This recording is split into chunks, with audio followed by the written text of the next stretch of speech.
সম্প্রতি মার্কিন যুক্তরাষ্ট্রের প্রেসিডেন্ট নির্বাচনে ডোনাল্ড ট্রাম্প বিজয়ী হবার পর সারা বিশ্বজুড়ে জনগণের হতভম্ব ভাব কাটতে না কাটতেই একটি প্রশ্ন সবার মধ্যে মাথাচাড়া দিয়ে উঠছে। এত যে জরিপ, এত যে মিডিয়ার ভবিষ্যৎবাণী, সবই কি মিথ্যে হলো? গণমাধ্যম কি তার বিশ্বাসযোগ্যতা এই একটি ঘটনার মধ্য দিয়ে হারিয়ে ফেলেছে, নাকি গণমাধ্যমের বিশ্বাসযোগ্যতা বারবারই প্রশ্নের মুখোমুখি হচ্ছে তাদের আচরণের কারণে? গণমাধ্যমের বিশ্বাসযোগ্যতা ব্যাপারটা কি আসলে এতটাই ঠুনকো? বারবার গণমাধ্যমের বিশ্বাসযোগ্যতা নিয়ে কেন প্রশ্ন উঠছে? হেফাজতের তাণ্ডবের সময় হোক, যুদ্ধাপরাধের বিচারের সময় হোক, আর মার্কিন যুক্তরাষ্ট্রের নির্বাচনই হোক না কেন, গণমাধ্যম বারবার কেন অভিযুক্ত হচ্ছে?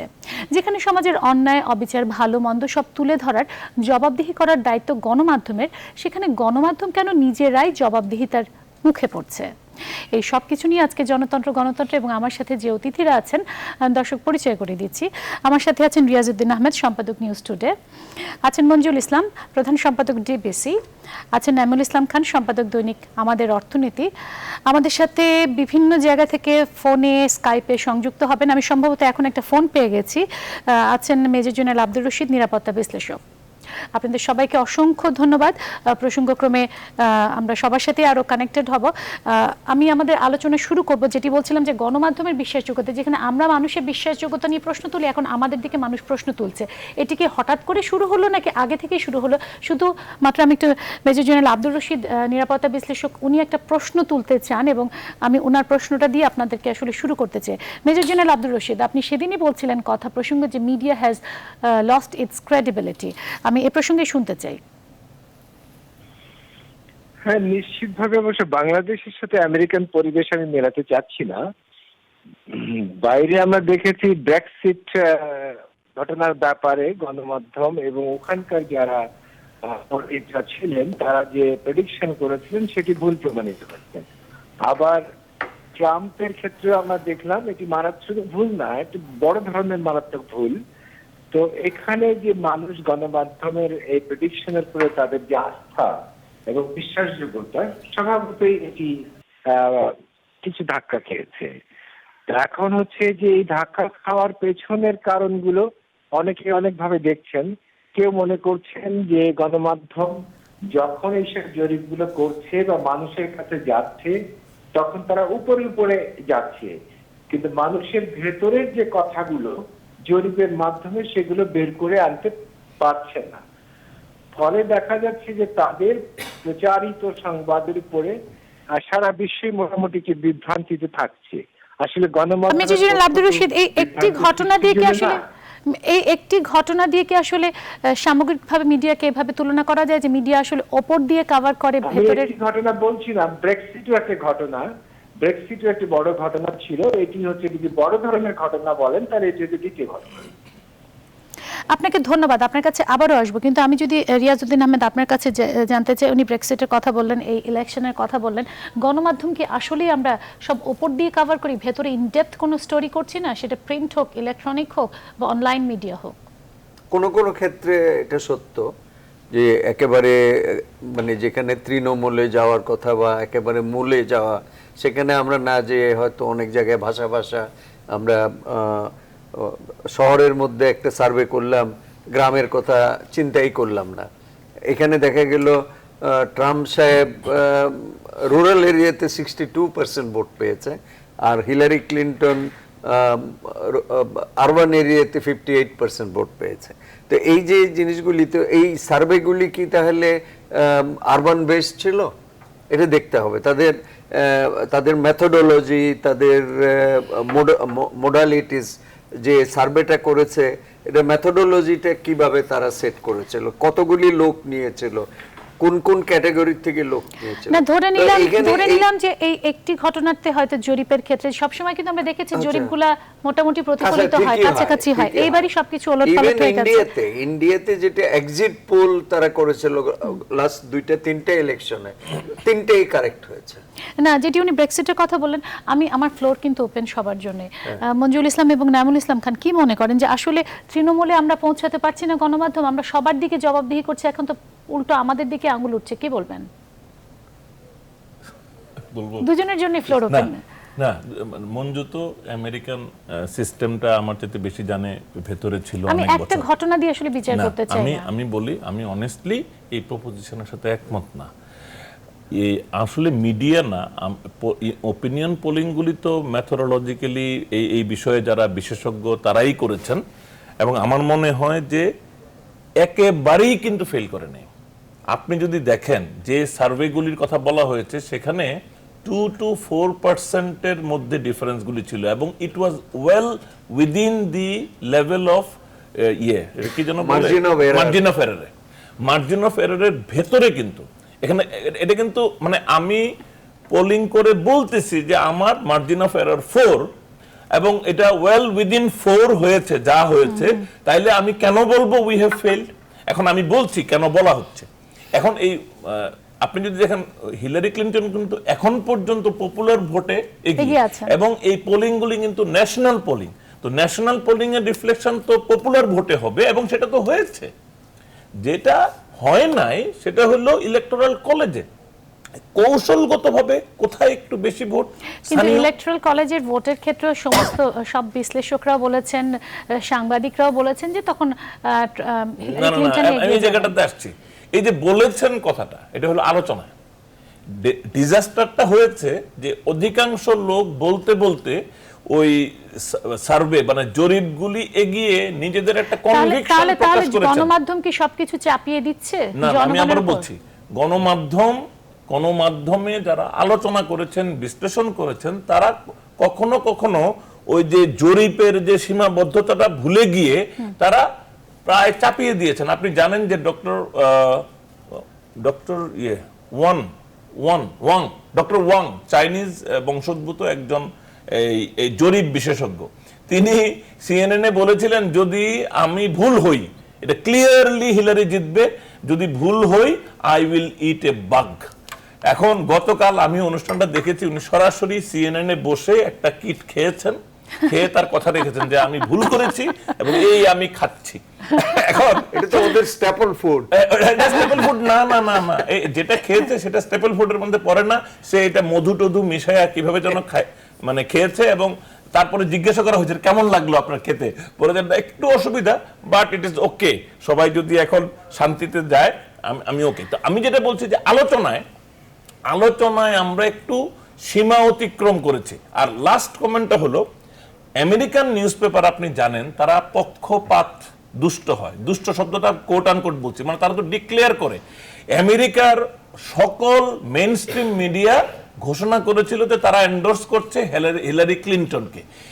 বিষয়টা আসলে মানুষের মধ্যে ওই ট্রাম্পের সমর্থকদের মধ্যে যে বিরাগ, এটা তৈরি হয়েছে মিডিয়ার সঙ্গে। আমি আপনার কাছে আসবো, ফ্লোর সবার জন্য ওপেন, কিন্তু আমাদের সাথে এই মুহূর্তে ফোনে সংযুক্ত হয়েছেন ফুয়াদ হাসান, সাবেক বার্তা প্রধান বাংলাদেশ টেলিভিশন। তিনি যুক্তরাষ্ট্র থেকে সংযুক্ত হয়েছেন। যেহেতু আপনি বললেন যে আমেরিকান গণমাধ্যম পক্ষপাত দুষ্ট, সেই জন্য আমি এই প্রসঙ্গে দুষ্ট বলতে তারা তো পক্ষপাত ঘোষণা করে যে আমি হিলারির সমর্থক।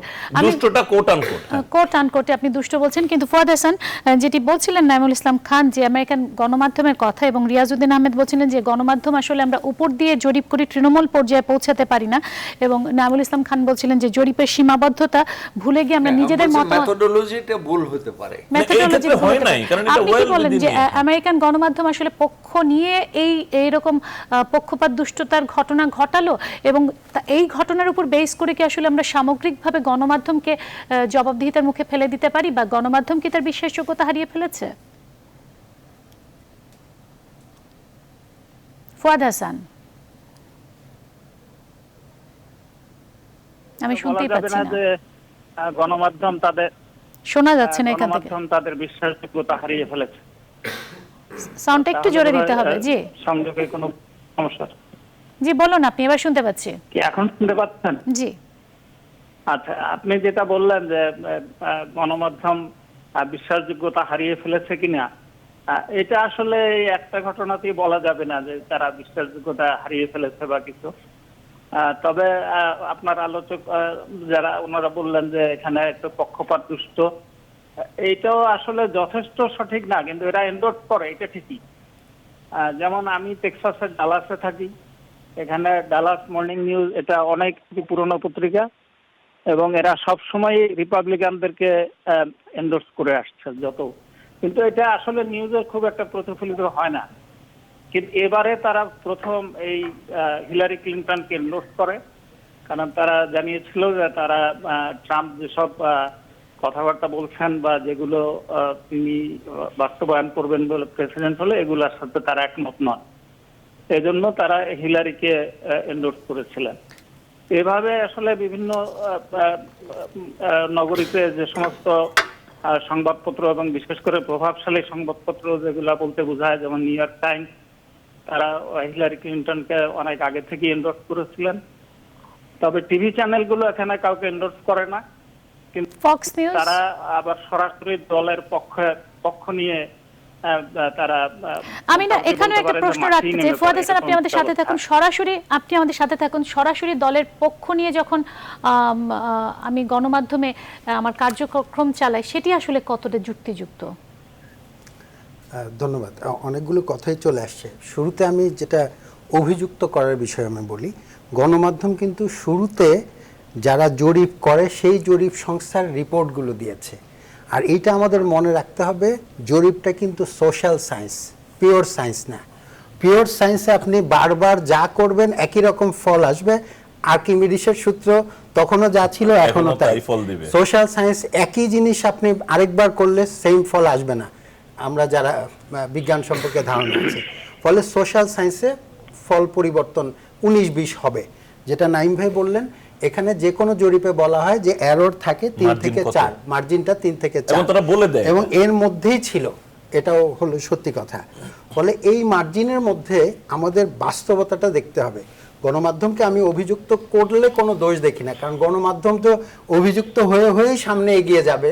কারণ গণমাধ্যম আমরা সমাজের দর্পণ বলি।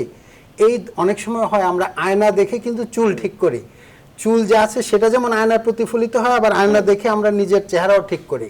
আমি উল্টোভাবে বলতে চাই যে যেদিন ফলাফল দেওয়া হয়েছিল জরিপের ফলে, যখন বিষয়টা 49 আর 51 মধ্যে তফাৎ হচ্ছিল, তখন যদি নাগরিকরা তাদের অবস্থান চেঞ্জ করেন, অ্যাডজাস্ট করেন, গণমাধ্যমের জরিপ দেখে, সেটা তো আর মন পড়বার সময় তো প্রত্যেক সেকেন্ডে আমাদের কাছে থাকে না।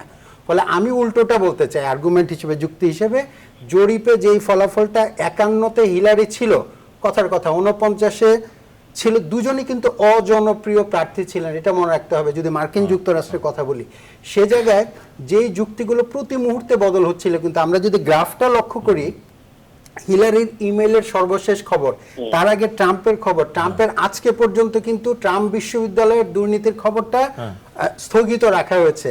ট্রাম্পের বিরুদ্ধে অভিযোগের পর্বত পরিমাণ অনেকগুলো অভিযোগ আছে, তার ট্যাক্স না দেয়া থেকে শুরু করে নারীদের সম্পর্কে কথা, ধর্ম নিয়ে কথা, ইসলাম ধর্ম নিয়ে, অভিবাসীদের নিয়ে কথা। এর পাশাপাশি হিলারির হচ্ছে কি যুদ্ধসহ তার কিছু 30 বছর যে মানুষটি কাজ করেছে তার তো ভুল করবেই, আর সে কিছুই করে নাই। বিষয়টা না, আমি শুধুমাত্র নির্বাচন নিয়ে প্রশ্ন উঠছে না, আমাদের গণমাধ্যমকে যে কোনো ঘটনার সময় বারবার গণমাধ্যমে অভিযুক্ত হয়। আমি আপনাদের কাছে আসবো, আমাদের সাথে ফোনে কানেক্টেড হয়েছেন অগ্নি রায়, ডিপ্লোম্যাটিক করেসপন্ডেন্ট আনন্দবাজার, ভারত থেকে তিনি সংযুক্ত হয়েছেন। অগ্নি রায়, আমরা কথা বলছিলাম গণমাধ্যমের বিশ্বাসযোগ্যতা নিয়ে। যখনই কোনো ঘটনা ঘটে গণমাধ্যমকেই এখন অভিযুক্ত করা হয়, সেটি মার্কিন যুক্তরাষ্ট্রের নির্বাচন হোক বা যে কোনো ঘটনাই হোক না কেন। বলা হচ্ছে যে গণমাধ্যম যেহেতু এই জরিপগুলো করেছে বা গণমাধ্যমের যেহেতু কোনো একটা পক্ষ অবলম্বন করছে, ওই গণমাধ্যমের ক্রেডিবিলিটি নিয়ে আঙুল তোলা হচ্ছে। গণমাধ্যমের আচরণ, মিডিয়া সবসময় অন্যের বিরুদ্ধে অভিযোগ করে বা জবাবদিহি করে, মিডিয়ার বিরুদ্ধে এখন অভিযোগ উঠছে কেন? ক্ষেত্রে দুটো দিক থেকে বিষয়টাকে, এখন এই গণমাধ্যমের বিশ্বাসযোগ্যতা এবং গণমাধ্যমের প্রতি পাল্টা অভিযোগ, এই বিষয়টাকে দুভাবে দেখা যায়। আসলে 1 নম্বর হলো, আমাদের আজকের দিনে দাঁড়িয়ে 2016 সালে মনে রাখতে হবে যে কোনো গণমাধ্যমই আসলে কিন্তু নিরপেক্ষ নয়। গণমাধ্যম চালনার পিছনেও কিন্তু কিছু না কিছু এজেন্ডা থাকে, কিছু না কিছু স্বার্থ থাকে, কিছু না কিছু রাজনৈতিক এবং ব্যবসায়িক ইন্টারেস্ট থাকে। এখন সংবাদ বিষয়টা কিন্তু 40 বছর আগে যেরকম ছিল আজকে তাই নেই। এখন ইনফরমেশন যে বিজনেস, এখন তথ্য কিন্তু ব্যবসা হয়ে উঠে গেছে, দাঁড়িয়েছে আর কি। তো সুতরাং সেই কারণে গণমাধ্যম সম্পূর্ণভাবে যে নিরপেক্ষভাবে কাজ করছে এবং গণমাধ্যম যে একেবারে সত্যি তখন, এটা বোধহয় ঠিক বলা যায় না। দ্বিতীয়ত হলো, এবার পাল্টা যুক্তিটা যদি আমরা দেখি, সেটা হলো গণমাধ্যমের মূল কাজটা হলো অবজেক্টিভ রিপোর্টিং, মানে যে ঘটনাটা ঘটছে সেটাকে নিয়ে আসা, সামনে নিয়ে আসা, এটা একটা দিক। আর একটা দিক হলো তার মধ্যে কিছুটা মোচড় হয়ে যাওয়া, সেই ঘটনাটাকে তার মতো করে দেখানো। এখন এক্ষেত্রে যিনি দর্শক বা যিনি পাঠক, তারও কিন্তু একটা দায়িত্ব থেকে যাচ্ছে। আপনি দর্শক পাঠকদের দায়িত্বর কথা বলছেন এবং আপনি বলছেন যে তথ্য এখন অগ্নিরায়, আপনি বলছেন তথ্য ব্যবসা হয়ে গেছে। সেটা আসলে কখন থেকে আমরা শুরু করেছি তথ্যকে ব্যবসা বানাতে শুরু করেছি? এবং আরেকটা বিষয়, ব্যবসাটা কিন্তু আমি খুব খারাপ অর্থ বলছি না, আমি বলতে চাইছি বাজার বা তথ্য কিন্তু একটা, আমাদের এই যে বাজারের ভূমিকা তো ভীষণভাবে বেড়ে গেছে বিশ্বায়নের পরে। গোটা পৃথিবীটাই একে অন্যের উপর, একটি রাষ্ট্র অন্যের রাষ্ট্রের উপর নির্ভরশীল হয়ে পড়েছে এবং নির্ভরশীলতার একটা প্রধান মাধ্যম হলো তথ্য প্রযুক্তির সাথে যুক্ত হয়ে বিশাল বিশাল আকার ধারণ করেছে এবং বাজারের সঙ্গে অঙ্গাঙ্গী হয়ে গেছে। এটা আমি বলতে পারি যে গ্লোবালাইজেশন এবং গ্লোবালাইজেশনের পরে এই যে ইনফরমেশন টেকনোলজি বা তথ্য প্রযুক্তির যে বিস্ফোরণ, তথ্য প্রযুক্তির বিস্ফোরণের পরেই কিন্তু বাজারের সাথে তথ্যের সম্পর্কটা, সমীকরণটা। আপনি বলছেন গ্লোবালাইজেশনের কারণে হচ্ছে, কিন্তু তথ্য যখন ব্যবসা হওয়া শুরু করলো এবং আপনি সেটাকে বলছেন খারাপ অর্থে আপনি দেখছেন না, কিন্তু আমরা গণমাধ্যম তথ্যকে বাধা হিসেবে বলছেন, কিন্তু আমরা যখন গণমাধ্যম যখন তথ্যকে ব্যবসা বা বাধা হিসেবে ধরছি, তখন কি আমরা সীমা অতিক্রম করে ফেলছি বলে আপনি মনে করছেন? না, কখনো কখনো হচ্ছে, কখনো কখনো অবশ্যই হচ্ছে। কখনো কখনো যেরকম আমাদের দেশে যদি সাম্প্রদায়িক অশান্তি হয়, কোথাও হিন্দু এবং মুসলিমের যখন দাঙ্গা লাগে, তখন আমরা আমাদের একটা দায়িত্ব থেকে যায় সেই খবরটাকে আমরা কতটা চড়ি বা কতটা আরো উত্তেজনা তার মধ্যে ফেলে দিয়ে আমরা সেটাকে পরিবেশন করবো। এবং এক্ষেত্রে কিছু অলিখিত নিয়ম থাকে যে আমাদের বলাই থাকে যে আমরা সেটা করবো না, আমরা সেটা করিও না, আমরা যতটা সম্ভব, কারণ এর বিপজ্জনক দিক আছে। কিন্তু আমার উল্টো দিক থেকেও এটাও সত্যি যে যদি কোথাও ভ্রষ্টাচার হয়, কোথাও দুর্নীতি হয়, সেটাকেও কিন্তু সরকার পক্ষেই হোক, বিদেশি পক্ষেই হোক, সেটা সামনে তুলে আনাটা মানে একটা সাংবাদিকের কাজ বা গণমাধ্যমের কাজ। তবে হ্যাঁ, এর একটা হয়, এক্সেপশন হয়। আমি আপনাকে আরেকটি প্রশ্ন করতে চাচ্ছি, আপনি বলছেন সেনসিটিভ ইস্যুতে আমাদের গণমাধ্যমে কিছু নীতিমালা আছে, আমরা সেই নীতিমালা অনুযায়ী কতটুকু দিব কতটুকু প্রকাশ করব না সেটা আমরা মেনটেন করার চেষ্টা করি, কিন্তু গণমাধ্যম যখন ইচ্ছাকৃতভাবে কোনো দল বা কোনো বিশেষ মতের পক্ষ অবলম্বন করি বা আমরা করছি, তখন আসলে সেই বিষয়টি কিভাবে দেখেন? সেটা গণমাধ্যম কখনই কোনো দল বা কোনো ব্যক্তি বা কোনো ব্যবসায়িক গোষ্ঠী হয় করে না, কথা বলছি না, কিন্তু সেটা আপনি যদি খেয়াল করেন দেখবেন খুব 2-3 বছরের একটা ফেনোমেনা দাঁড়িয়েছে, সেটা হলে গণমাধ্যমের সাথে সাথে একটা সামাজিক মাধ্যম তৈরি হয়েছে, যেটাকে আমরা সোশ্যাল মিডিয়া বলি। এবং এই গণমাধ্যম কিন্তু শেষ পর্যন্ত গিয়ে কোথাও না কোথাও এই সামাজিক মাধ্যমের থেকে দায়বদ্ধ হয়ে পড়ছে। মানে আজকে যদি মনে করুন একটা দেশের সবচেয়ে বড় জনপ্রিয় চ্যানেল একতরফা ভাবে, একপেশে ভাবে কোনো এক পক্ষ নিয়ে ভুল প্রচার করে যায়, তাহলে দেখবেন পরের দিন বা সেদিনই সোশ্যাল মিডিয়াতে কিন্তু একটা ঢেউ উঠতে শুরু করে। এবং এই ফিনোমেননটাই কিন্তু ভবিষ্যতের ফিনোমেনন, এবং সামাজিক মাধ্যম কিন্তু আর গণমাধ্যম কিন্তু আস্তে আস্তে এই সামাজিক মাধ্যমে গিয়ে মিশে যাবে। আপনি একটা মজার প্রসঙ্গ তুলেছেন যে গণমাধ্যম এখন সামাজিক মাধ্যমের কাছে দায়বদ্ধ হয়ে পড়ছে। আমি আপনার কাছে আসবো, আমি প্রযোজককে বলবো সাউন্ডটা বন্ধ করতে। আমি আপনাকে অসংখ্য ধন্যবাদ অগ্নিরায় আমাদের সাথে ভারত থেকে সংযুক্ত হওয়ার জন্য। উনি একটি নতুন প্রসঙ্গ তুলেন এবং মেজর জেনারেল আব্দুর রশিদ উনি সম্ভবত চলে যাবেন, আমি ওনার সাথে একটু শেষ কথাটি বলতে চাই। বলা হচ্ছে যে আমরা কোনো না কোনো পক্ষ অবলম্বন করি, আপনি বলছেন, এবং আমাদের নিরপেক্ষতার ব্যাপারটি চলে এসছে। এবং ভারত থেকে সাংবাদিক অগ্নিরায় বলছিলেন যে তথ্য যখন ব্যবসা হয়ে যায় বা বাধা হয়ে দাঁড়ায়, তখনই আসলে গণমাধ্যমের ভূমিকা নিয়ে প্রশ্ন ওঠে। কি বলবেন? আমার মনে হয় যে ওনার ধারণাটা ঠিক অযৌক্তিক না।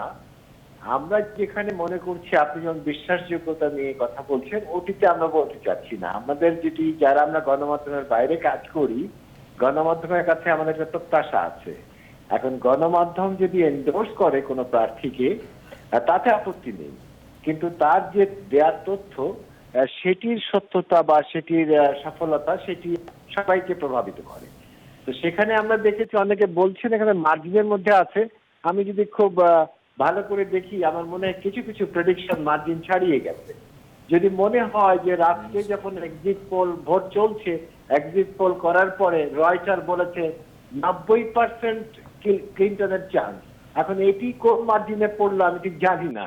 আসলে আমাদের কাছে হলো যে এটি বাস্তব জিনিসটাকে যদি আমরা স্বীকার করে আমরা ভবিষ্যতে একটি প্রত্যাশিত গণমাধ্যম যদি জনগণকে তথ্য দিতে পারে সেটি বড় কথা। আরেকটি হলো যে এই তথ্যের উপরে ভিত্তি করে অনেক পণ্ডিতরা কিন্তু আবার ওই তথ্যকে বেস করে তার অ্যানালিসিস করেন, যার জন্য হয়েছে আমরা দেখেছি গণমাধ্যমের তথ্যের ভিত্তিতে অনেক অ্যানালিসিস বা বিশ্লেষণ এটি সফল হয়নি পণ্ডিতদের। তো সেটিও মানুষের কাছে একটি প্রশ্ন হয়ে দাঁড়িয়েছে, এটি শুধু গণমাধ্যম না, পণ্ডিতরাও ব্যর্থ হয়েছেন তাদের বিশ্লেষণ করতে।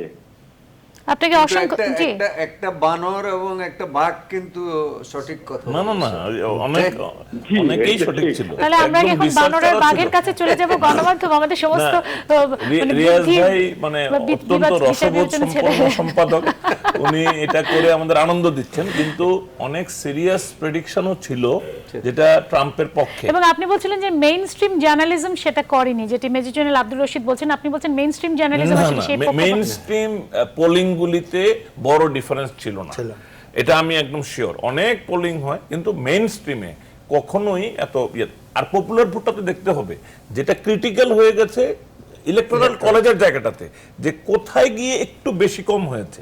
ন্যাশনালি তো এখনো হিলারি এগিয়ে পপুলার ভোটে। আমি একটা বিষয়টা জানতে চাই, যেটা অগ্নি রায় বললেন যে সামাজিক মাধ্যমের কাছে এখন গণমাধ্যম দায়বদ্ধ হয়ে কথা বলি না, দিস ইজ ইম্পর্টেন্ট। এখন ট্রাম্প কিন্তু এখন বলেছে তিনি জয়লাভ করেছেন সামাজিক মিডিয়া ব্যবহার করে, এবং আমরা তিনি টুইটারের কথা বলেছেন। এবং আমি আপনাকে বলি, এটা আমি একটু খোঁজ নিয়ে এখনই আসলাম, উনি ব্রেক্সিটের জন্য, ব্রেক্সিটের পক্ষে যে ব্রিটিশ আইটি কোম্পানি কাজ করেছিল, ট্রাম্প তাকে হায়ার করেছিলেন। এটা ওই যে নাইজেল ফারাজ তাকে রেফার করেছিল, এবং ওই কোম্পানিটার শুনে আসলাম তারা প্রতিটি টুইট করে, কিন্তু এই টুইটটা হবে মঞ্জুরুল ইসলামের প্রোফাইল দেখবে, তার মানে তার পছন্দ বা তাকে বুঝে, তার মেন্টাল মেকআপ বুঝে তার জন্য মেসেজটা একদম স্পেসিফিক হবে, মানে ইন্ডিভিজুয়াল স্পেসিফিক মেসেজ। একই বক্তব্য আপনার কাছে যেই ভাষাটা যাবে ওনার কাছে সেভাবে না, এইভাবে করে কাজটা করেছে। এটা কত $1 মিলিয়ন একটা কন্ট্রাক্ট ছিল ফর ট্রাম্প। তো এটা দেখা যাচ্ছে এখন ওনারা বোধ করছেন যে এটা ভালো কাজ করেছে ওনাদের জন্য। তার মানে এখন আমরা গণমাধ্যম সামাজিক যেটা ওই যে সামাজিক মাধ্যমের কাছে দায়বদ্ধতার কথা, মেইনস্ট্রিম মিডিয়ার দায়বদ্ধ, এটা ভালো। আমি তো এটা মিডিয়া দায়বদ্ধ থাকবে না এটা কিন্তু হইতে পারে না। আনলিমিটেড ফ্রিডম বলে তো কোনো জিনিস নাই, কারো না কারো কাছে তো এটা জবাবদিহিতে থাকতে হবে। কিন্তু এখানে আমার প্রশ্ন আছে, আনলিমিটেড ফ্রিডম তো সোশ্যাল মিডিয়া পাচ্ছে, আনলিমিটেড ফ্রিডম তো মানে মাস মিডিয়া পাচ্ছে না। এইখানটাই কথা আপা, যে এই বিষয়টা আপনি নির্বাচন করেছেন বিশ্বাসযোগ্যতা এবং গণমাধ্যম। সাধারণ জনগণের আকাঙ্ক্ষা অথবা তাদের চিত্র যেমন আমরা মিডিয়া তুলে ধরি, তাদের কথাটাই কিন্তু সোশ্যাল মিডিয়াতে যাচ্ছে। আমাদের এখানে কিন্তু ওই স্বাধীনতা, অবারিত স্বাধীনতা নাই। আমরা কিন্তু সবকিছুর পরও যদি বিবেচনা করি কোথায় বিশ্বাসযোগ্যতা, শেষ আশ্রয়স্থল হচ্ছে মিডিয়া। মিডিয়ার চেয়ে বড় বিশ্বাসযোগ্য আর কোনো প্রতিষ্ঠান আমার জানা নাই। আমি যদি 4 স্টেটের কথা বলি, পৃথিবীর যে কোনো দেশে 3 স্টেটের পরে 4 স্টেটের বিশ্বাসযোগ্যতা সবচেয়ে বেশি। ফলে একটি ঘটনা, সোশ্যাল মিডিয়া থেকে ঘুরে মানুষ ফাইনালি মেইনস্ট্রিম মিডিয়া থেকেই কিন্তু কনফার্ম করে। এক্স্যাক্টলি, কনফার্মেশনের জায়গাটা প্রাথমিকভাবে নিবে, মূল ব্যারোমিটারটা বিশ্বাসযোগ্যতা হচ্ছে গণমাধ্যম। এখন সে জায়গায় আমি আরেকটা কথা এন্ডোর্সমেন্ট নিয়ে একটু বলতে চাই, যেহেতু মার্কিন যুক্তরাষ্ট্রের কথা বললেন নাইম ভাই, সেখানে আমি এটাকে মনে করি এটা একটা ভালো জিনিস। তার কারণ আমাদের এখানে পরোক্ষ পক্ষপাতিত্ব থাকে, গোপন পক্ষপাতিত্ব যদি বলি, সেটা একে প্রকাশ্য পক্ষপাতিত্ব অনেক বেটার। কিন্তু সেই পক্ষপাতিত্ব ভুল যাতে না বোঝে আমাদের দর্শকরা, তারা কিন্তু এডিটোরিয়াল পলিসিতে কখনো সাপোর্ট করে কেবলমাত্র এডিটোরিয়ালে, নিউজে না।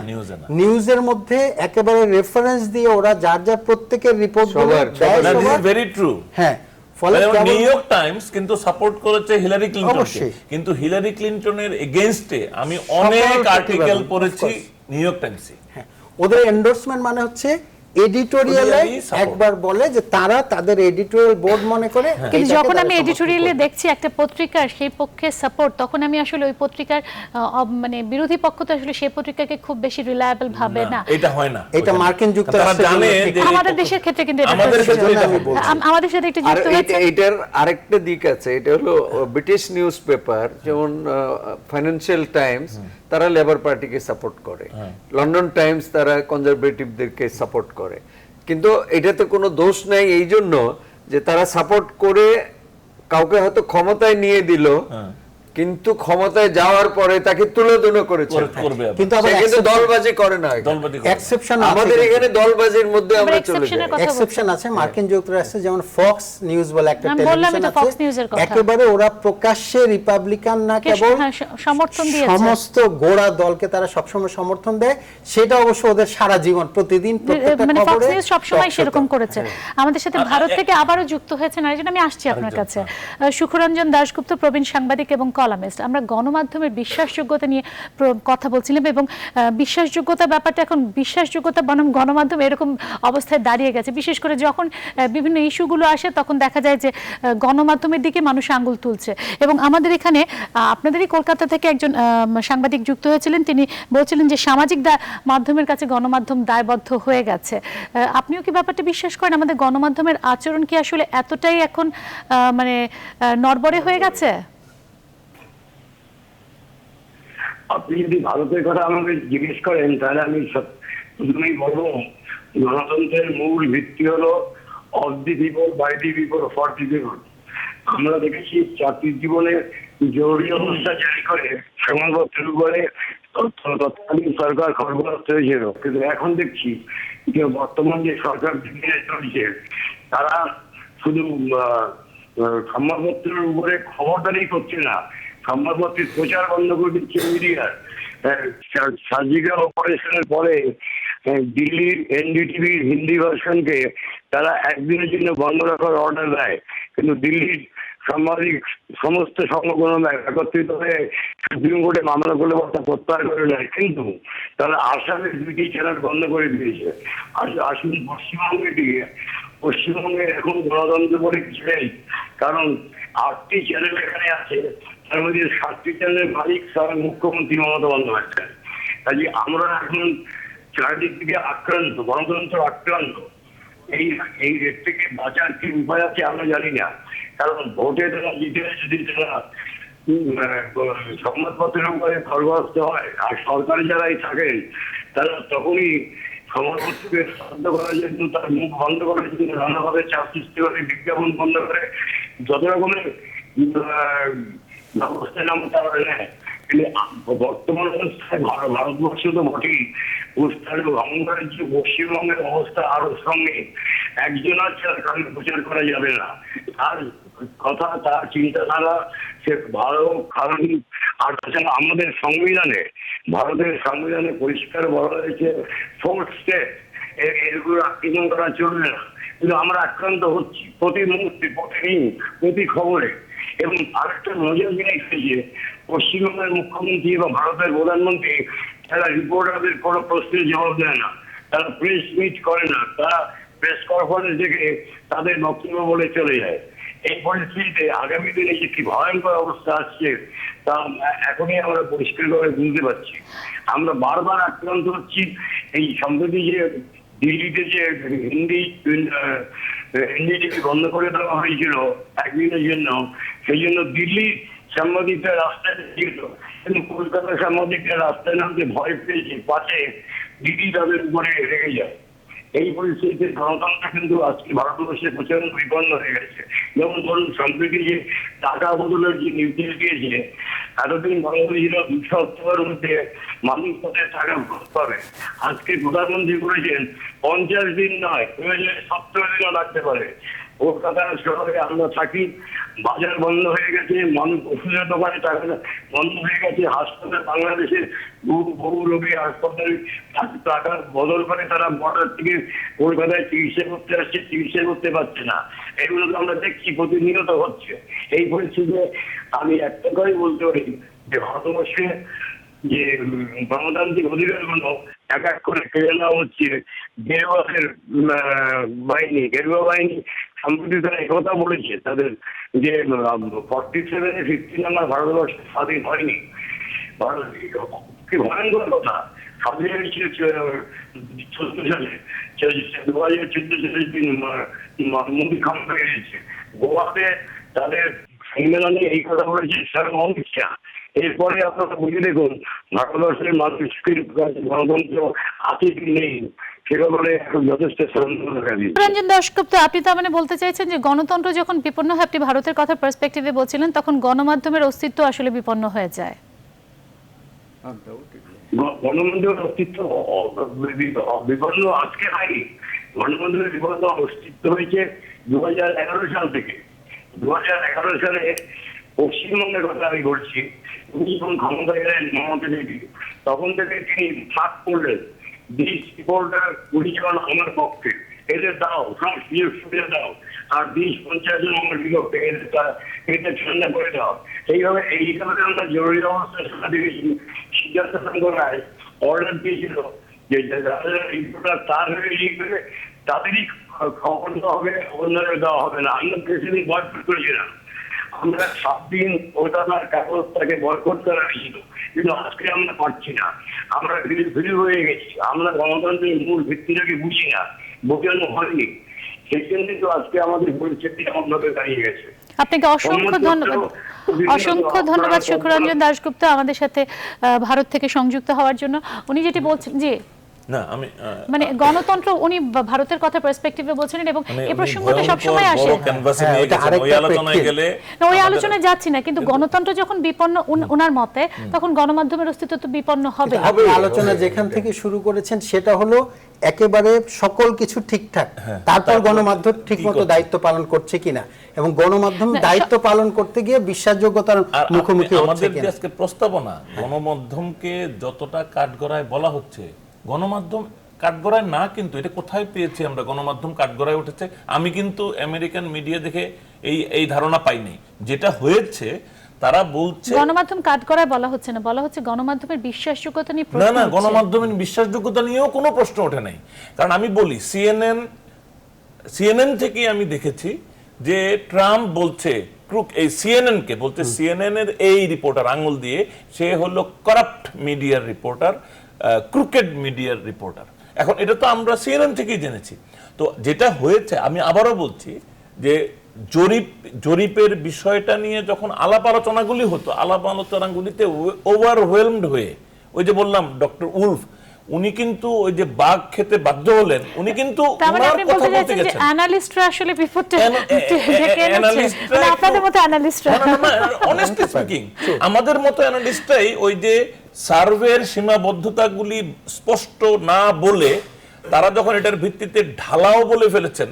আমিও করেছি, কিন্তু আমার পত্রিকায় নির্বাচনের 2 দিন আগে লেখা হয়েছিল হিলারি প্রত্যয় দিয়ে প্রেসিডেন্ট। বাংলাদেশের অধিকাংশ অনেক, এখন আমিও তো মিস্টেক করেছি, তো এই মিস্টেকের জন্য আমাকে একটু দায়বদ্ধ হইতে হবে না তো? কিন্তু এটা এমন কিছু না, আমেরিকার কোনো মিডিয়া নিয়ে কোনো বড় প্রশ্ন নাই।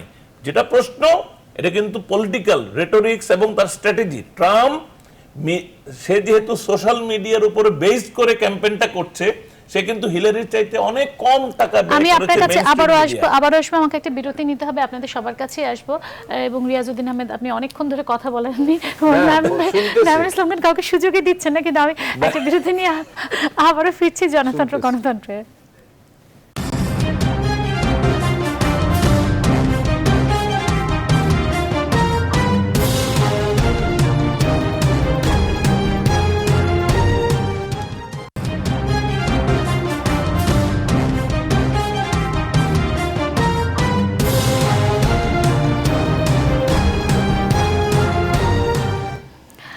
দর্শক দেখছেন জনতন্ত্র গণতন্ত্র, আমি সামিয়া রহমান সাথে আছি এবং রিয়াজউদ্দিন আহমেদ।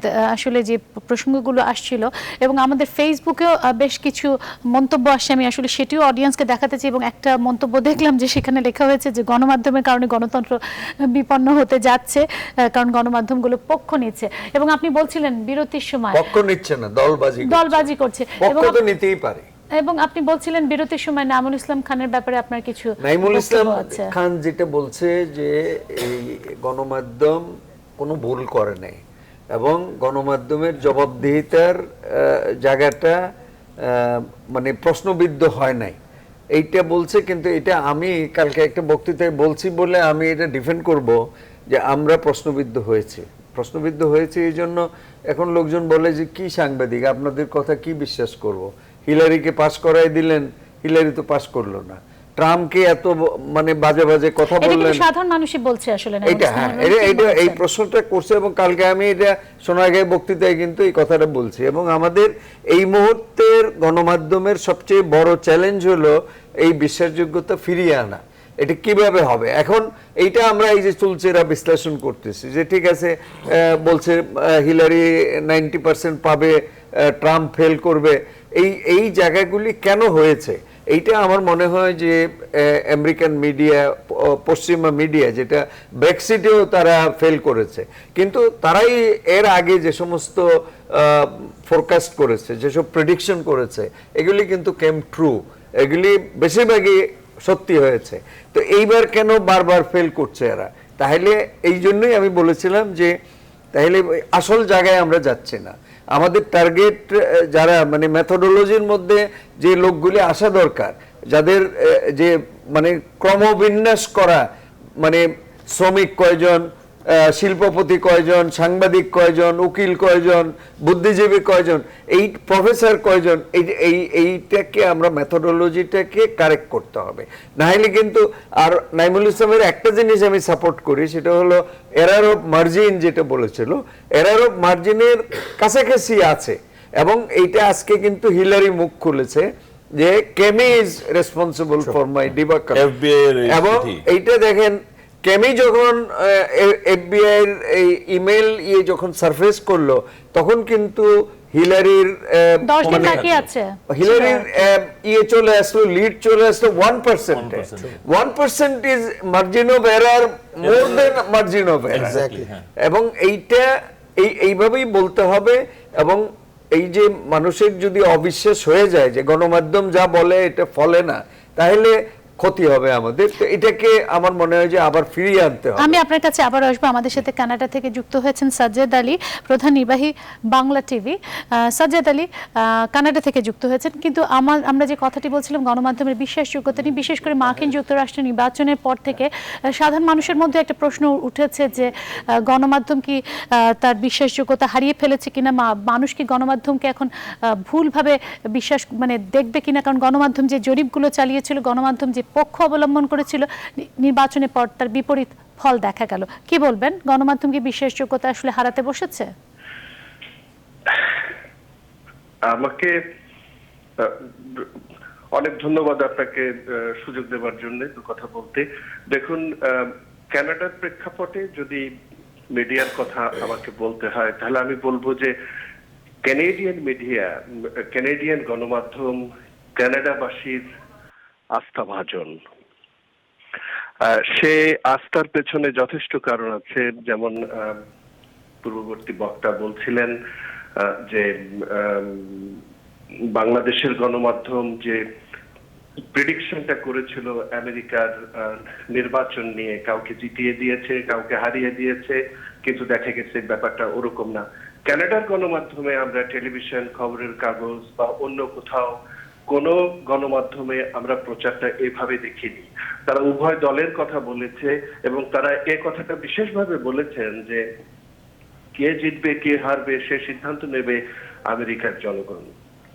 কানাডাবাসী আমেরিকার জনগণের সিদ্ধান্ত মেনে নেবে। দেখুন, আরো যে কথাটা আমি বিশেষভাবে বলতে চাই যে ক্যানেডিয়ানরা মিডিয়াকে বিশ্বাস করে, আর ক্যানেডিয়ান মিডিয়া সে বিশ্বাস অর্জন করেছে মিডিয়ার এথিক্স, অব্লিগেশন, তাদের নিরপেক্ষতা, দায়িত্বশীলতা এবং আমার কাছে প্রশ্ন আছে, আপনি কি মনে করেন যে সারা বিশ্বের বাকি সব বিশ্বের গণমাধ্যম এথিক্স বা দায়িত্ববোধ সেগুলো পালন করছে না?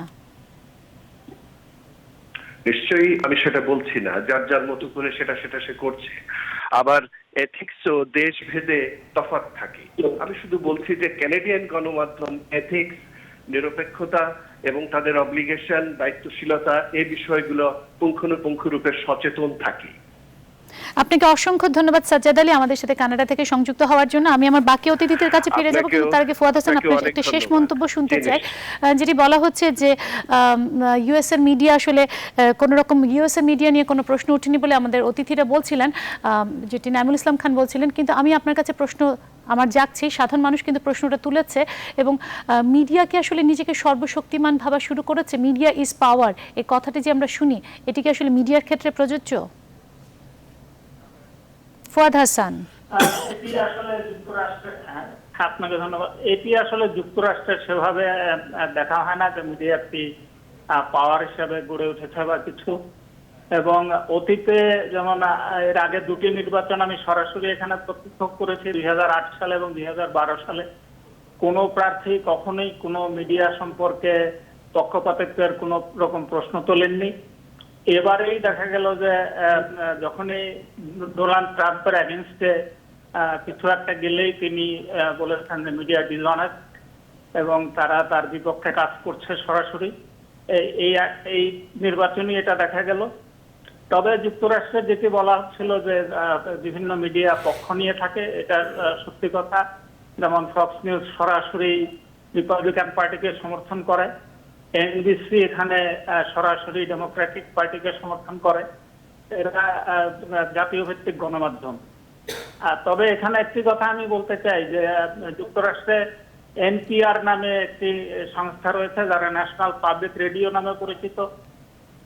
এদের 900 রেডিও বিভিন্ন স্টেশনের মাধ্যমে তারা সিন্ডিকেটেড প্রোগ্রাম প্রচার করে। তবে এটা শুধু এখন যে রেডিও তা নয়, এদের টিভিও রয়েছে এবং এই টিভিতে এরা নিরপেক্ষ।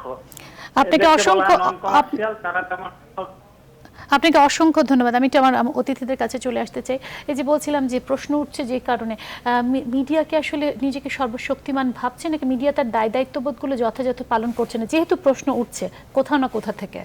এই জায়গায় আমি একেবারে এই ছোট করে যদি বলি, শেষ কথাটা তো আমাদের সিনিয়র সম্পাদকই বলবেন। আমার যেটুকু মনে হয় যে হ্যাঁ, এখন যে বিশ্বাসযোগ্যতা প্রশ্নটি উঠেছে এই বিষয়টা নিয়েও কিন্তু মিডিয়াই আলোচনা করছে। মিডিয়া নিয়ে যে জবাবদিহিতা, এটা মিডিয়াতেই কথা উঠছে, নাহলে কিন্তু মিডিয়া এই বিষয়টা আনতোই না। ফলে মিডিয়া হচ্ছে সত্যিকার অর্থে সমাজের সকল মানুষ কি বলছে সেটাই তুলে ধরছে।